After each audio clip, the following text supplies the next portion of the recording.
Syuhud, kita tak sampai. Kita cuma sebut, aku bersaksi tidak ada Tuhan selain Allah, tapi kita tak sampai. Tak sampai pun lulus dah. Bukan kata tak lulus, lulus dah. Tapi dia berbeza dari segi taraf. Rata-rata kita ni, kita punya kalimah syahadah dengan pemahaman kita terhadap syahadah tu sama macam kita masa umur 7 tahun. Sampai sekarang pun kita faham la asyhadu an la ilaha illallah tu maksud dia aku bersaksi, naik saksi tidak ada Tuhan selain Allah.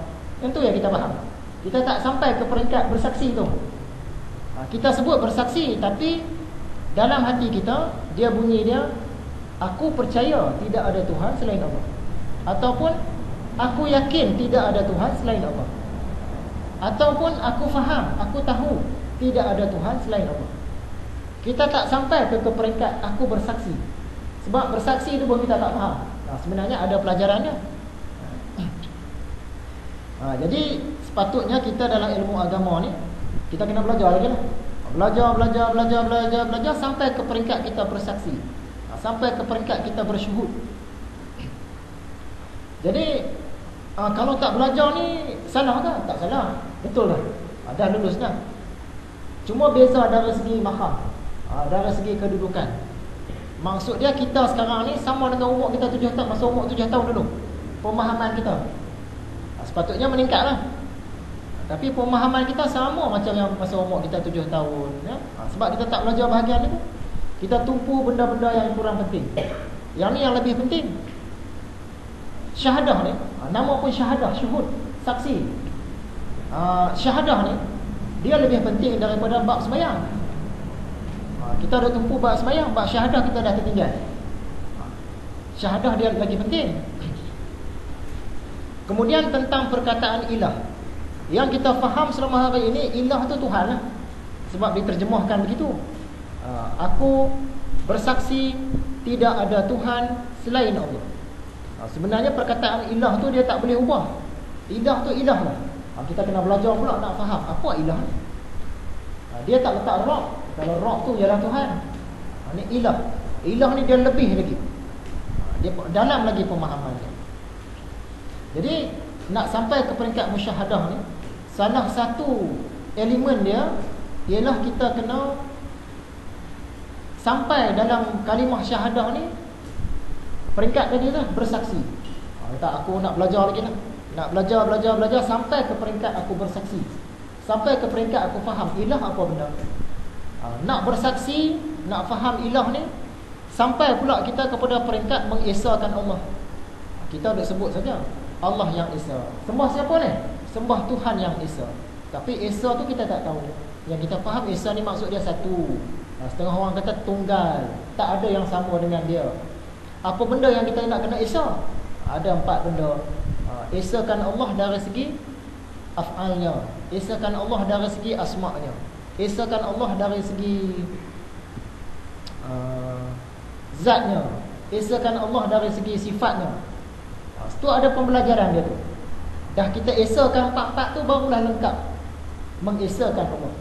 Kalau tidak kita sekadar sebutlah Allah yang esa, kita tak tahu pun apa benda yang nak diesakan. Tak tahu. Tapi poin utama dia, salah ke kalau tak belajar? Tak salah. Cuma kita duduk peringkat bawah, peringkat paling bawah. Orang yang baru masuk agama Islam pun dia macam tu juga. Saya bersaksi tidak ada Tuhan selain Allah. Kita yang dah lama masuk Islam pun macam tu juga. Sama. Itu kita bagi contoh.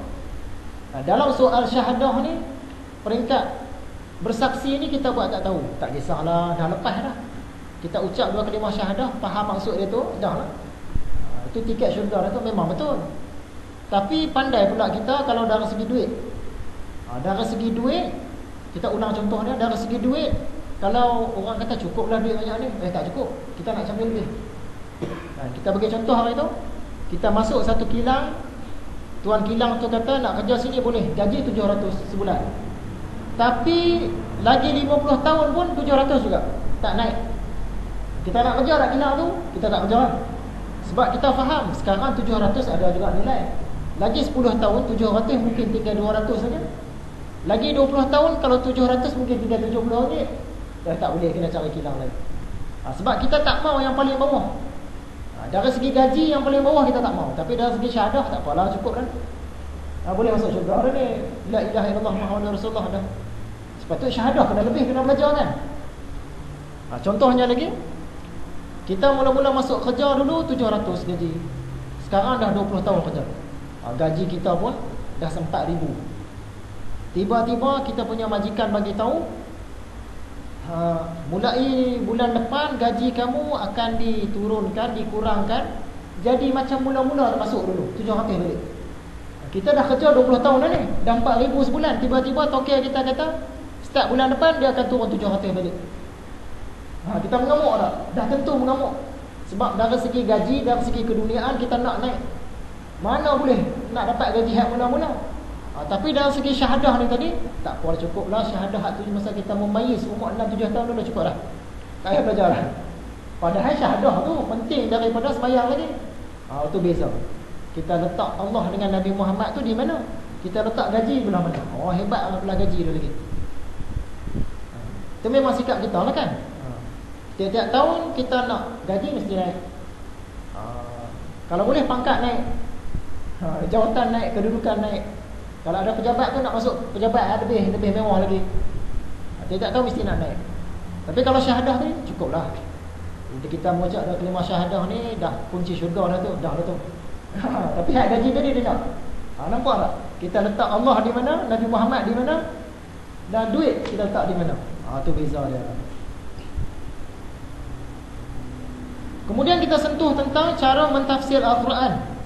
Peringkat yang tertinggi mentafsir Al-Quran dengan wahyu. Yang ini mampu dilakukan oleh Nabi Muhammad. Kita tak mampu.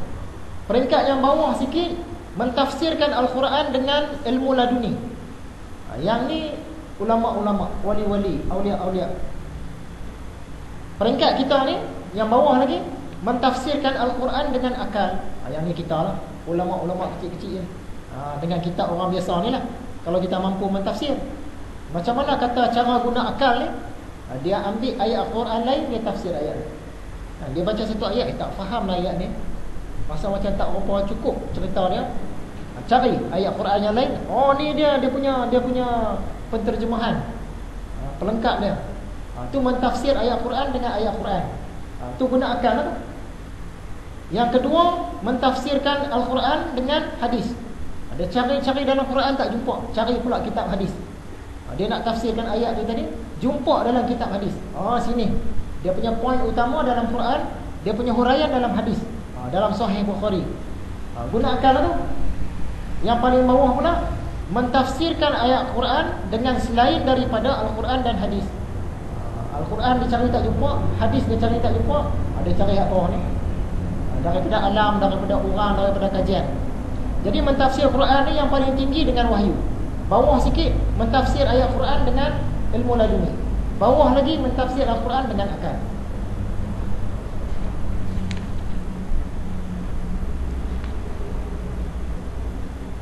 Kemudian kita sentuh tentang cara-cara mendapatkan ilmu.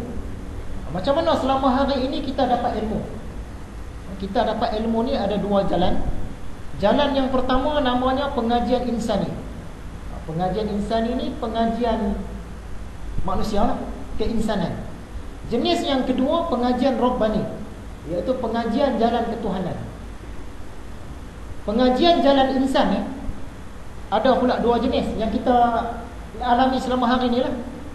Belajar cara insan ni. Yang pertama, ilmu tu datang dari luar, dia masuk ke dalam diri kita. Yang kedua, ilmu tu datang dari dalam diri kita sendiri.